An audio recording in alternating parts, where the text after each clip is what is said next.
आशुतोष लेकर आया हूं आपके लिए ज्योग्राफी की क्लास। ठीक है, जैसा कि हमारी ज्योग्राफी की कई सारी क्लासें हो चुकी हैं और ज्योग्राफी का हमारा पहला चैप्टर चल रहा है जिसका नाम है भारत का विस्तार। और आज जो हम स्टार्ट करेंगे भारतीय नदी तंत्र स्टार्ट करेंगे। ठीक है, भारत का विस्तार जो चैप्टर था वो कंप्लीट हो चुका है। परीक्षा के अकॉर्डिंग जो मेन क्वेश्चंस जो आपके थे, जो सवाल थे, वो मैंने सारे उसमें करवा दिए हैं। आज हम यहाँ पे स्टार्ट करेंगे भारतीय नदी तंत्र, दूसरा चैप्टर है ये, नदियों का चैप्टर है। तो भारतीय नदी तंत्र आज हम इसके बारे में बात करेंगे, चर्चा करेंगे। ठीक है, तो भारतीय नदी तंत्र जो है दो हिस्सों में बटा हुआ है। भारतीय नदी तंत्र जो है ये दो हिस्सों में बटा हुआ है। पहले हिस्से को हम बोलते हैं हिमालयन नदी तंत्र, हिमालयन नदी तंत्र बोलते हैं, या फिर इसको बोलते हैं उत्तर भारत की नदियां। तो दो हिस्सों में बटा हुआ है। पहला हिस्सा है हिमालयन नदी तंत्र या उत्तर भारत की नदियां, इसको हम इस तरीके से जानते हैं। ठीक है, दोनों एक ही बातें हैं ये। और दूसरे हिस्से में जो है इसमें है प्रायद्वीपीय भारत की नदियां। मैंने आपको पिछले जो चैप्टर पढ़ाया है उसमें प्रायद्वीप के बारे में बताया था। तो प्रायद्वीपीय भारत की नदियां, प्रायद्वीप क्या होते हैं? प्रायद्वीप मैंने आपको बताए थे जो तीन ओर जल से घिरे होते हैं और एक और स्थल से। तो भारत का जो मैप है अगर आप देखोगे इस तरीके से, तो जो साउथ वाला हिस्सा है मोस्टली ये आपका सागर या नदियों से घिरा हुआ है। यही है ना, इधर बंगाल की खाड़ी है आपका, इधर अरब सागर है, इधर आपका हिंद महासागर है। तो जो हिस्सा तीन ओर से जल से घिरा हुआ, तो एक ओर से केवल ये जो है क्या है, एक ओर से आपका स्थल है और तीन ओर से ये जल से घिरा हुआ हिस्सा है। तो जो हिस्सा तीन ओर से जल से घिरा होता है और एक ओर से स्थल से, उसको हम बोलते हैं प्रायद्वीप। तो इसीलिए ये प्रायद्वीप भारत की नदियां आपका दूसरा हिस्सा जो है नदी तंत्र का, वो प्रायद्वीप भारत की नदियां हैं। अब प्रायद्वीप भारत की नदियां ये भी दो हिस्सों में बटा हुआ है, जैसा मैंने अभी दिखाया था। एक साइड अरब सागर है, एक साइड बंगाल की खाड़ी है। तो एक साइड तो अरब सागर की नदियां, अरब सागर में गिरने वाली नदियां। ठीक है, तो अरब सागर में गिरने वाली नदियां, और दूसरी साइड क्या है, बंगाल की खाड़ी में गिरने वाली नदियां, बंगाल की खाड़ी में गिरने वाली नदियां। ये दो हिस्सों में बटा हुआ है। ये आपका भारतीय नदी तंत्र जो है पूरा का पूरा दो हिस्सों में बांट दिया गया है। एक हिमालयन नदी तंत्र है या उत्तर भारत नदी तंत्र आप कह लो, या उत्तर भारत की नदियां कह लो, और दूसरा हिस्सा जो है आपका प्रायद्वीपीय भारत की नदियां, इसमें या प्रायद्वीपीय भारतीय नदी तंत्र कह लो आप। ठीक है, तो इस तरीके से दो हिस्सों में बटा हुआ है। अब हिमालयन नदी तंत्र में जो मुख्य नदियां जो इसमें आती हैं, तो उनका नाम है, पहला नाम अगर हम बात करें तो है गंगा नदी। पहला नाम क्या है? गंगा नदी। दूसरी कौन सी है? दूसरी है सिंधु नदी, दूसरी है सिंधु नदी। और तीसरी आपकी आती है उत्तर भारत की नदियों में ब्रह्मपुत्र नदी, ब्रह्मपुत्र नदी। ठीक है, अब गंगा नदी की जो लंबाई है, कुल लंबाई है 2525 किलोमीटर, 2525 किलोमीटर। और सिंधु नदी की जो लंबाई है ये है 2880 किलोमीटर, 2880 किलोमीटर। और ब्रह्मपुत्र नदी जो लास्ट में है इसकी लंबाई है 2900 किलोमीटर।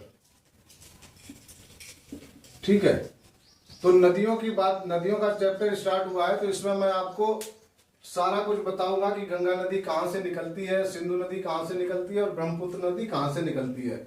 आज हम जो नदियों को ये दो हिस्सों में बांटा हुआ है भारत में, तो एक हिस्से में आपका हिमालयन नदी तंत्र हो गया, दूसरे हिस्से में प्रायद्वीपीय भारत की नदियां हो गई।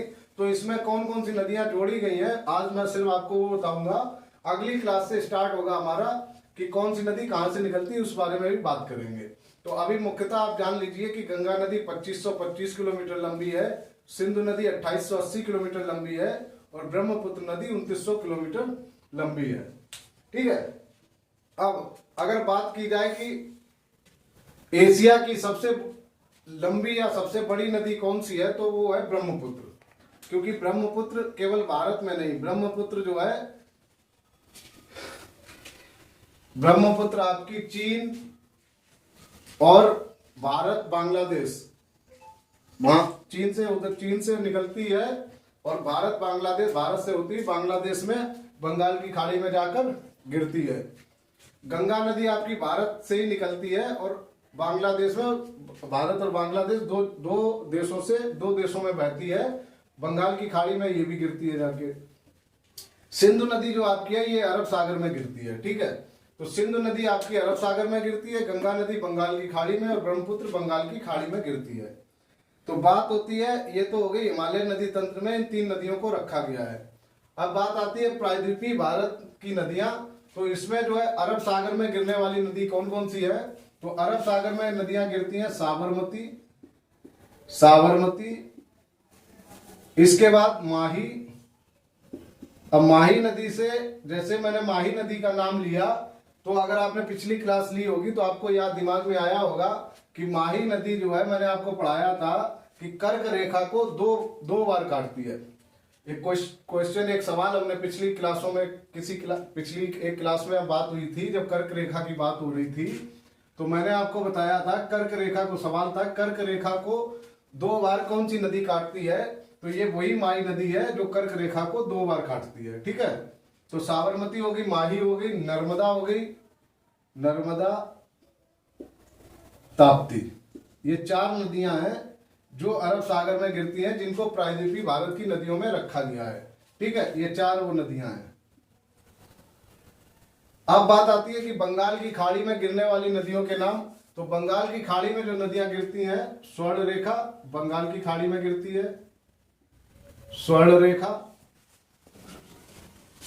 उसके बाद बैतरणी नदी का नाम आपने हमारे जो पुराण या ग्रंथ है उनमें भी आता है। ठीक है। बैतरणी नदी आप गरुड़ पुराण पढ़ेंगे उसमें भी आपको मिलेगा। तो स्वर्ण रेखा हो गई, बैतरणी नदी हो गई, ब्राह्मणी हो गई, ब्राह्मणी। ऐसा माना जाता है, ऐसा पुराणों में कहा गया है कि वैकुंठ लोक तक जाने के लिए आपको बैतरणी नदी को पार करना होता है। ठीक है। तो स्वर्ण रेखा, बैतरणी और ब्राह्मणी। इसके बाद महानदी, गोदावरी, महानदी हो गई, महानदी, गोदावरी, गोदावरी हो गई। गोदावरी के बाद आपकी कृष्णा, गोदावरी के बाद कृष्णा हो गई। ठीक है। गोदावरी के बाद कृष्णा, कृष्णा के बाद पेन्नार, पेन्नार, पेन्नार के बाद कावेरी, कावेरी। कितनी होगी? स्वर्ण रेखा, बैतरणी, ब्राह्मणी, महानदी, गोदावरी, कृष्णा, पेन्नार, कावेरी। उसके बाद बैगई, बैगई और लास्ट है आपकी ताम्रपर्णी, ताम्रपर्णी। तो टोटल 1 2 3 4 5 6 7 8 9 10 नदियां हैं जो प्रायद्वीपीय भारत में रखी गई हैं, जिनको जो बंगाल की खाड़ी में गिरती हैं, और 4 नदियां अरब सागर में गिरती हैं। ठीक है। तो ये आपका भारतीय नदी तंत्र आपके सामने है, इसका स्क्रीनशॉट ले लो, नोट कर लो, जैसा आपको अच्छा लगे।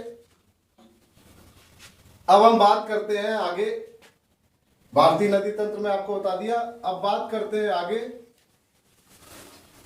कुछ सवाल हैं, सवालों को ले लेते हैं, नदियों पर ही बेस्ड है। सवाल हमारा कहता है कि जुआरी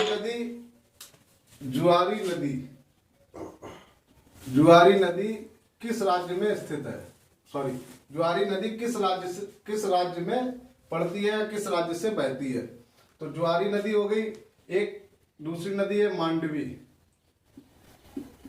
तो सवाल सेम ही रहेगा, मांडवी नदी कहाँ से बहती है और जुआरी नदी कहाँ से बहती है? तो ये दोनों नदियां गोवा की नदियां हैं। कहाँ की नदियां हैं? गोवा राज्य की, गोवा राज्य की नदियां हैं। और जुआरी नदी जो है, इसी पे आपको जब मैंने बंदरगाह पढ़ाए थे तो मरमा गांव जो पोर्ट मैंने आपको बताया था, मरमा गांव पोर्ट मैंने आपको बताया था, या इसको मरमू गोवा भी कहते हैं, मरमू गोवा। ठीक है, तो मरमा गांव जो पोर्ट मैंने आपको जब पढ़ाए थे तो मैंने आपको मरमा गांव पोर्ट के बारे में बताया था। ये मरमा गांव पोर्ट जो है ये ज्वारी नदी पर ही स्थित है। ठीक है, और मांडवी नदी आपकी पणजी में पड़ती है, पणजी जो कि गोवा की राजधानी है। पणजी क्या है? गोवा की राजधानी, ये पणजी से बहती है, गोवा की राजधानी है पणजी। और इसको मांडवी नदी को गोवा की जीवन रेखा भी कहते हैं। क्या है? गोवा की जीवन रेखा। ठीक है, तो पणजी नदी को गोवा की जीवन रेखा भी कहते हैं। ये तो हो गई गोवा की मुख्य नदियां। बात करते हैं कर्नाटक की मुख्य नदियों की। ये तो गोवा की हो गई। अब कर्नाटक की मुख्य नदियां कौन कौन सी हैं? तो कर्नाटक की मुख्य नदी है शरावती,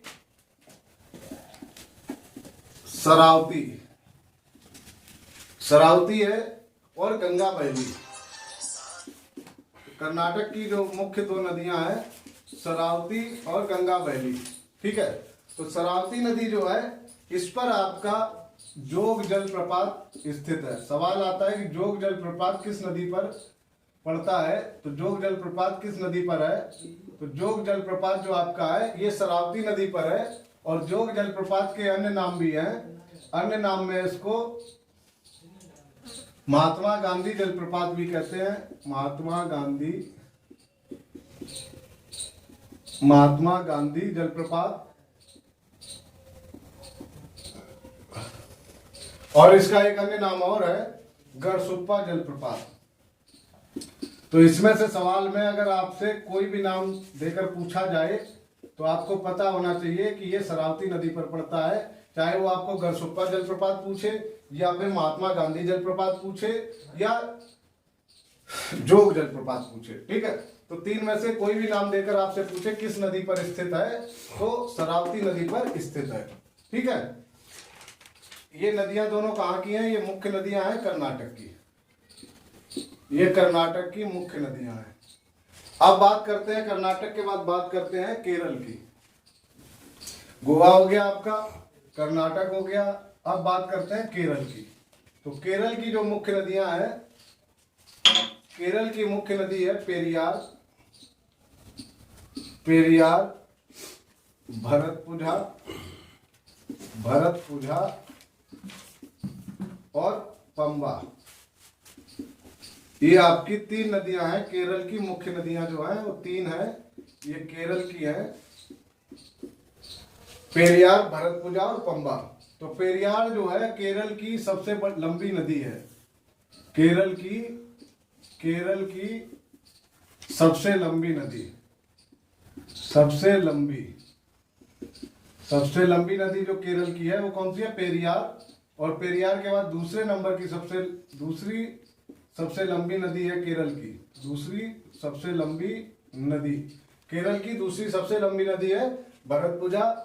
और पंबा जो है इसकी खास बात यह है कि इसको केरल की गंगा भी बोलते हैं।